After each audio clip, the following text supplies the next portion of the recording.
চাইলে একজন ছেলেও কিন্তু পারে একটি মেয়ের মধ্যে সংসারের সমস্ত কাজ গুছিয়ে পরিপাটি করে লক্ষ্মীশ্রী বজায় রাখতে। এটা কোনো তোমাদের সাথে ফাঁকা আওয়াজ দিয়ে কথা বলছি না বন্ধুরা, এটা বাস্তব কথা। কিন্তু হ্যাঁ, তার মধ্যে কি 100%-এর মধ্যে 90% কিন্তু পারে না, আর 10% কিন্তু পারে। দেখবে বিশেষ করে যাদের ঘরে মানে যেই ঘরে তাদের কোনো বোন বা দিদি নেই, শুধু ধরো 2 ভাই কিংবা একটা ছেলে, তো সেই ঘরের সেই ছেলেগুলো না মায়েদের দেখা দেখি অনেক কাজ শিখে কিন্তু সেও কিন্তু তার মায়ের মতো একটি মেয়ের মতো কাজ করে তার মাকে সাহায্য করতে পারে এবং করে। এবং হ্যাঁ, মেয়ে যে না থাকলেও করতে পারে, যদি তার মনোবৃত্তি আর ইচ্ছা মনে জোর থাকে তাহলে সে কিন্তু সব কিছুই করতে পারে। কেন বলছি বন্ধুরা, আর এর জলজান্ত প্রমাণ আমি নিজে আমার চোখের সামনে এরকম অনেক হয়েছে, তাই আমি দেখে তোমাদেরকে বলছি। তো চলো, অনেক গল্প হবে, অনেক মজা হবে। তো প্রতিদিন আমরা ঘরের বৌদিন নিয়ে লক্ষ্মীশ্রী বজায়ের কথা বলি। তো আজকে আমি তোমাদের সাথে ঘরের ছেলেদের দ্বারাও কিছু সম্ভব, যেটা আমরা হয়তো কখনো তুলে ধরতে চাই না বা তুলে ধরার চেষ্টাও করি না। শুধু কি মেয়েরাই সবসময় পারফেক্ট হয়? ছেলেরা কি হয় না? হয় বন্ধুরা। সমস্ত ক্ষেত্রে যে মেয়েরা একদম পারফেক্ট তা না, ছেলেরাও কিন্তু পারে। তো এই বিষয়ে অনেক কথা হবে, গল্প হবে, মজা হবে, আড্ডা হবে, সমস্ত কিছু হবে তোমাদেরকে সাথে নিয়ে পাশে নিয়েই। কিন্তু চলো আজকের দিনটাও শুরু করলাম বন্ধুরা। শুভ সকাল আমার বন্ধুরা, কেমন আছো তোমরা সবাই? আমি কিন্তু খুব ভালো আছি। আশা করি তোমরা যে যেখানে আছো ভালো আছো এবং সুস্থ আছো। ভগবানের কাছে প্রার্থনা করি তোমরা এইভাবে ভালো থাকো, সুস্থ থাকো এবং এইভাবেই আমার পাশে যেভাবে আছো তোমরা, এইভাবে আমার পাশে সারা জীবন যতদিন আমি বেঁচে থাকবো ততদিন তোমরাও আমার পাশে এইভাবে থাকবে, আর আমিও সবার পাশে এইভাবেই থাকবো। তো চলো, আজকে আরও একটা নতুন দিনে নতুন একটি সকালে চলে আসলাম তোমাদের সাথে। আজকের বারটা হচ্ছে বৃহস্পতিবার, আর তারিখটি হচ্ছে তোমার 7ই আগস্ট বৃহস্পতিবার। সকাল সকাল একদম স্নান করে আশেপাশে সমস্ত কাজবাজ সেরে নিয়ে চলে এসেছি তোমাদের সামনে। শরীরটা বড্ডই খারাপ, শরীর খারাপ বলে আজকে কিন্তু কাজে যাইনি। আর বড়দের প্রণাম, ছোটদের বুক ভরা ভালোবাসাতে রইল প্রতিদিনের মতো। আর তোমাদের সবাইকে আমার ছোট্ট পরিবারে অনেক স্বাগত জানাই। তো চলো, তোমাদেরকে 7 দিনে আজকের দিনটাও চলা শুরু করে দিই।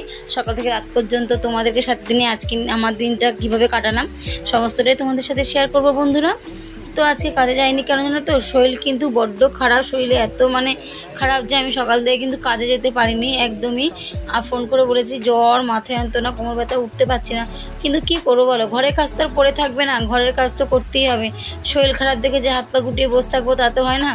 আর হাত পা গুটিয়ে বসে থাকার মতো পরিস্থিতি আমাদের ঘরের বউদের থাকে না, কারণ যেহেতু তোমার দাদার আজকে ছুটি নেই, তোমার দাদার ডিউটি আছে। ওর ছুটি থাকলে হয়তো বা আমি একটু রেস্ট পেতাম, কিন্তু যেহেতু ওর ছুটি নেই আর মার শরীরটা ভালো না, তাও মা আজ উঠোনটা ঝাড় দিয়ে দিচ্ছে। আমি আর ঝাড় দিনই, রাস্তাটা বলো তো দিতে হবে না, আমি দিয়ে দিচ্ছি। আর মা গোগলকে আনতে স্কুলে গেছিলো, গোগলের স্কুলে মিটিং ছিল, আমি আর যেতে পারিনি, তাই মাই গেছে।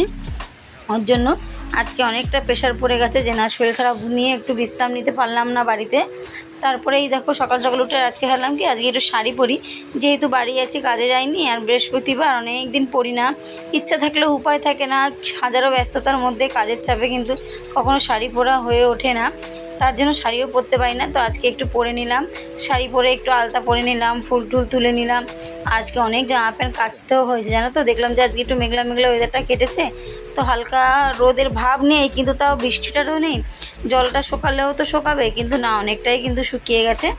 তারপরে এই যে দেখো একটু পায়ে আলতাও পরে নিলাম। আর আলতা পরতে গেলে আমার না পায়ের উপরটা এরকম হয়ে যায় বলে আমি পুরো আঙুলগুলোকে ঢেকে দিই। আর ঢেকে দেওয়ার কারণ হচ্ছে এই যে জল ঢল ঘাটি, তো পায়ের মধ্যে না হাজার মতো হয়ে যাচ্ছে, খুব মানে যন্ত্রণা হয় জলে।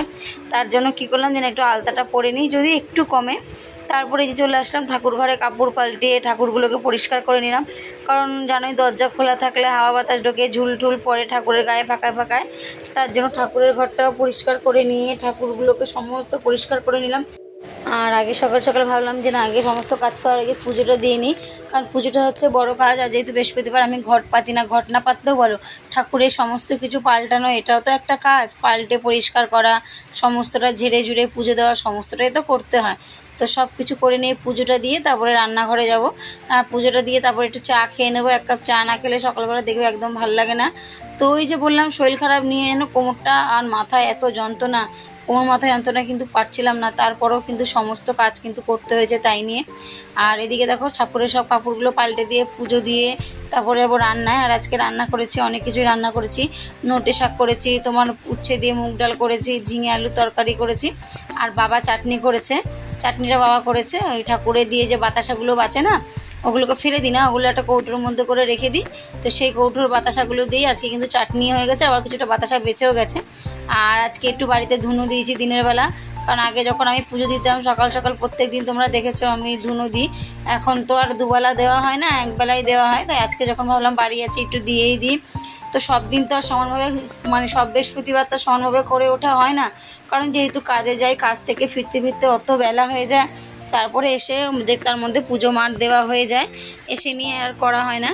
তারপরে যে বাড়ির বাইরেও একটু দেখিয়ে নিলাম, আগে তো অনেক কিছুই করতাম, এখন আর কিছুই করা হয় না। তার মধ্যে চেষ্টা করি যতটা পারি পেরে ওঠার।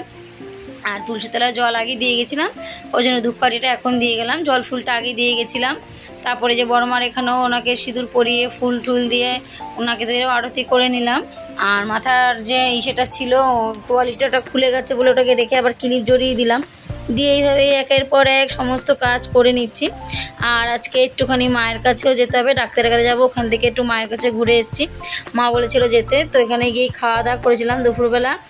আর বাড়ি থেকেও খেয়ে গেছি, কারণ শ্বশুরমশাই বলছিল যে বাড়ি থেকে যাওয়া দুপুরবেলা গৃহস্থের বাড়ির বউ না খেয়ে তুমি বাড়ি থেকে একদম বেরোবে না, একটু হলেও ভাত খেয়ে যাও। তাই বাবার সাথে বসে আমিও একটু ভাত খেয়ে নিয়েছি। তারপর গোকুল আর আমি গেছিলাম, মাম্মাম যায়নি, মাম্মামের পরীক্ষা ছিল, ও ওখানেই গেছিলো। তারপরে এদিকে তোমার দাদাভাই আগের দিন কিছু গ্রোসারি আইটেম এনেছিল, তো সেগুলোকেও গোছানো ছিল, তো সমস্তটাই করে নিয়েছি। এদিকে সকালে রুটি সেকে মাম্মামকে জ্যাম দিয়ে দিয়েছি।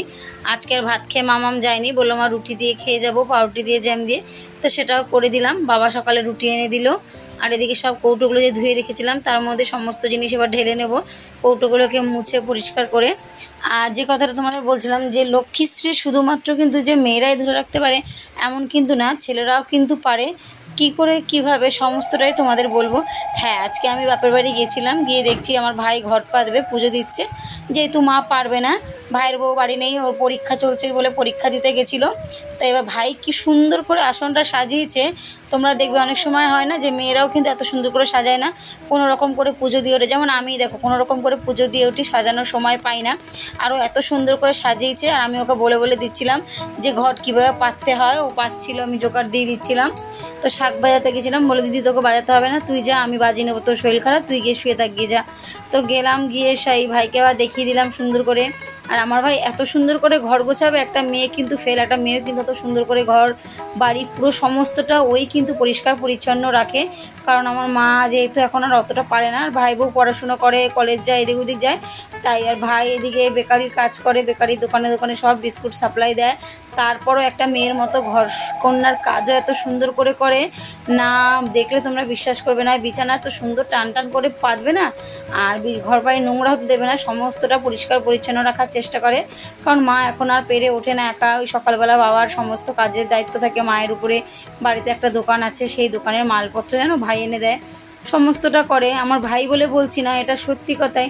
অনেক ছেলেরা আছে, যেমন আমার দেওর, আমার কাকা শ্বশুরের বড় ছেলে, ও কিন্তু অনেক অনেক মেয়েদের মতো কাজ করা, পুজো দেওয়া, ঘর গোছানো, জল তোলা, রান্না করা, সমস্তটা পারে। কিন্তু তার ছোট ছেলে কিন্তু আবার অতটা পারে না, কিন্তু বড় ছেলে পারে। কেন জানো তো? কারণ ওর মাকে দেখে ছোটোবেলা থেকে শিখেছে, ওর মার হাতে হাতে কাজ করে দিত। ওনার মেয়ে নেই, দুই ছেলে, তো কী হয়েছে তাকে দেখো, আজকে সে করে দিয়েছে, শিখেছে বলে আজকে পরের ঘরে যে মেয়ে আসলো, যাকে সে বিয়ে করে নিয়েছে, তারও একটু হেল্প হলো। যেমন আমার বড় কিন্তু অনেক কাজ করে দেয়। হ্যাঁ, ও কিন্তু পারফেক্ট অতটা গুছিয়ে করতে পারে না, কিন্তু যতটা করে ততটাও কিন্তু কোনো ছেলেরা করে না। আমাদের বাড়ির ছেলে বলে বলছি না, আমাদের বাড়ির সত্যি প্রতিটা ছেলে এত সুন্দর করে বউদের হাতে হাতে বলো, মায়ের হাতে হাতে বলো, এত সুন্দর করে কাজ করে দেয় ওরা, যে বউদের একটু হলেও হেল্প হয়। আমি অনেক জায়গায় শুনেছি, যেমন করুণা দিদিভাই বলছিল ওর হাজব্যান্ড পাশে থাকে, শুয়ে থাকে, দেখে কষ্ট হচ্ছে, কিন্তু ওকে কোনো কাজ করে দেয় না, একটু হেল্পও করে না হাতে হাতে।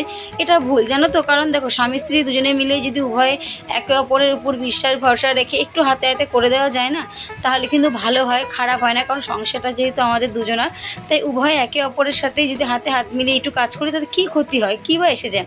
ফোন ঘাটা, টিভি দেখা, সমস্তটাই হয় যদি একটু হাতে হাতে করি। দেখবে যে না, দুজনে মিলে কিন্তু বসে একসঙ্গে টাইম কাটানো যায়। যদি মনে করি যে না আমি করবো না, ও একা একাই করবে, তো করুক, কিছু হয় না, কষ্ট হয় না। মেয়েদের দেখো, আমরা কাজ করতে করতে আমাদের এটা অভ্যাসে দাঁড়িয়ে গেছে। কিন্তু কি জানো তো, খারাপ লাগাগুলো মনের একটা কোনো এমনভাবে জমা হয়ে থাকে না, যেগুলো পরে ভাষায় প্রকাশ করা যায় না। আর এখানে যে মুড়ি চানাচুর একটু মেখে দিয়েছে, ওটাই খেতে বসছি। আর এদিকে সবজিগুলো তোমার একটুখানি গুছিয়েও নিয়েছে, বাবা সবজিগুলো গোছাচ্ছিল। আর এই যে এদিকে দেখো আমি ভাতটাও গড় দিয়ে দিয়েছি। ভাতটা গড় দিয়ে ভাতের হাঁড়িটা ভালো করে সুন্দর করে মুছে রাখতে হয়, যেহেতু ভাতের হাঁড়িতে নুড়ি দিতে হয়, ছোটোবেলা থেকে দেখে এসেছি, আমিও সেটা করি। তো এটা তোমাদের সাথে গল্প করলাম না, এরকম প্রায় অনেক অনেক বন্ধুরা আছে যে তার হাজব্যান্ড তাকে অনেকটা হেল্প করে কাজে।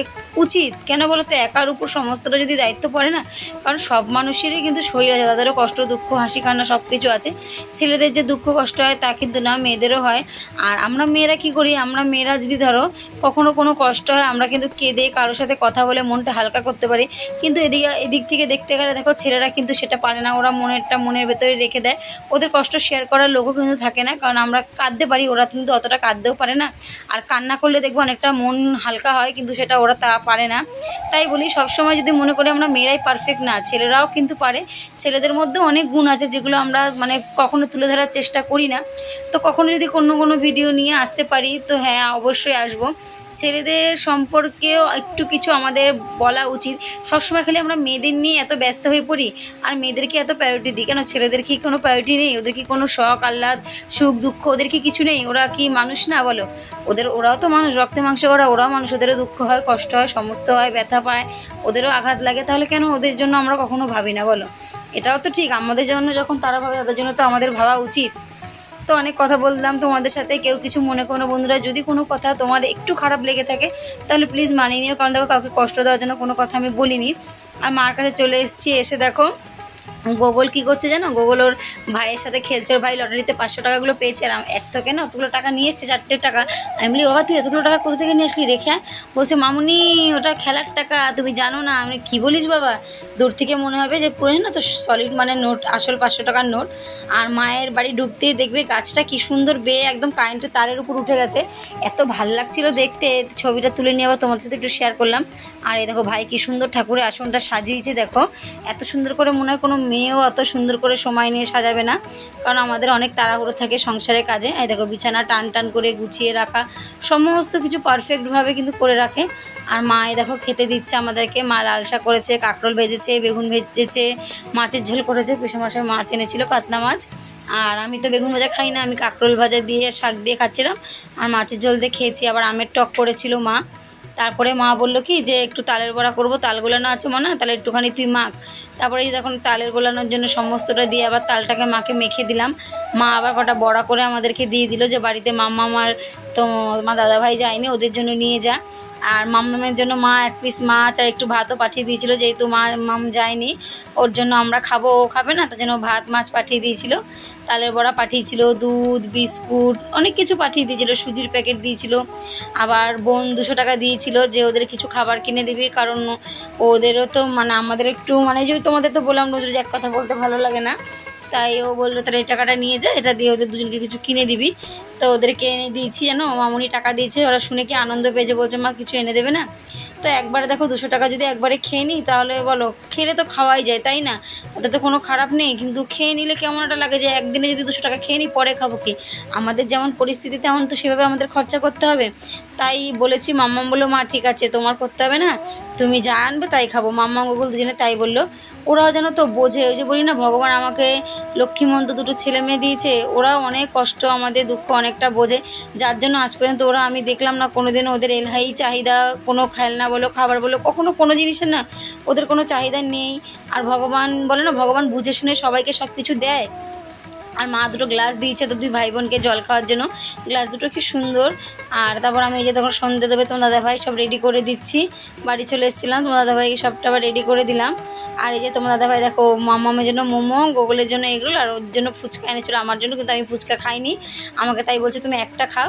তো মামাম একটা মোমো দিয়েছে, তোমার দাদাভাই কাছে একটা ফুচকা নিয়েছি, দিয়ে আমি খেলাম আর ওদেরকে দিয়ে দিলাম। তাই ওরা কত আনন্দ পেয়েছে, তাই ওদের আনন্দে আমি আনন্দ পেয়েছি, আমি খুশি।